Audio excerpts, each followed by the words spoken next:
going on, guys? Shane here. In this low kick tutorial, we're going to be using the Hypnotic Shin Guards by MMA Warehouse with the detachable instep for extra comfort, grappling, or if you're training with sneakers on like I usually do on a park or on a gym floor.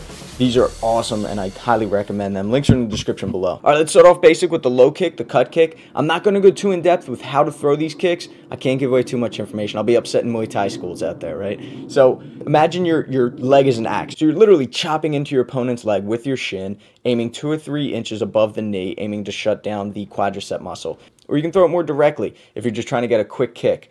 Either way, I want you to slip your head and get out of the way, whether it's crunching forward, leaning back, or out to the side. You want to evade any counter punches when you're throwing kicks. And in practice, or if you ever miss, you always want to follow through, bring the opposite leg up to check. The reason being is because you're aiming to chop through that person's leg. You want to chop their leg off, right? Hypothetically. So you need to get in the habit of following through, whether you're shadowboxing or if you go to kick and your opponent moves out of the way. With that being said, no single kicks. You don't want to throw any kick on its own. We're going to talk about setups. If you throw a rear kick by itself, it's very easily seen and easily blocked. Instead, you want to set it up with some sort of punch. Anything, like a hook or a jab. It's one of the most common combos is a jab cut. Okay, so here we're throwing the jab, we're stepping out and throwing the kick. If you want to expedite that and combine the jab and the step, you can do that, but there's not as much power on the jab or even the kick itself, but it's quicker. Doesn't have to be a jab, it can be a cross, and you can also use that to pull your opponent into the kick. No matter what, make sure you're setting up that kick with something. Doesn't always have to be a punch though. Here we're going to show a stutter step, which is just a feint. We're going to feint the kick and then throw the kick. Okay, so the common defense is to lift your leg to check the kick. You can go underneath and attack the support leg. Old training partner of mine used to call it the submarine kick. You can also jam them up and take out both legs with it. Here's it in action in sparring against my man Bo.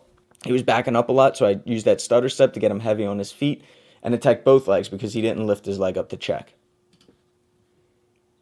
A variation of that is faking and then attacking with the opposite leg on the inside or the rear leg. Okay, here I'm setting it up with a cross, creating that angle, stepping out. You can see he lifts his leg up and I attack the rear support leg. Speaking of the lead leg kick, the inside leg kick. Some people call this the pendulum kick. I call it shuffling in, throwing an inside leg kick. You can think of this almost like a jab because this can be thrown on its own. It's a great way to close off the distance, to step in, just shuffle in real quick.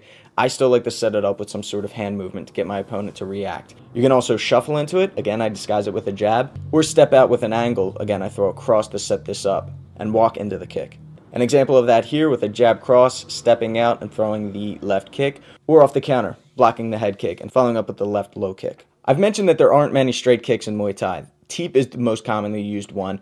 Why not throw that to the legs, just above the knee? Okay, lift your leg up after going with a teep to the body and then just stomp down on the knee. Some people say, yeah, you can blow out your opponent's knee. It's not likely. It's not likely that's going to happen, but it's a good way to stop your opponent in their tracks and get them thinking low. All right, catching the kick.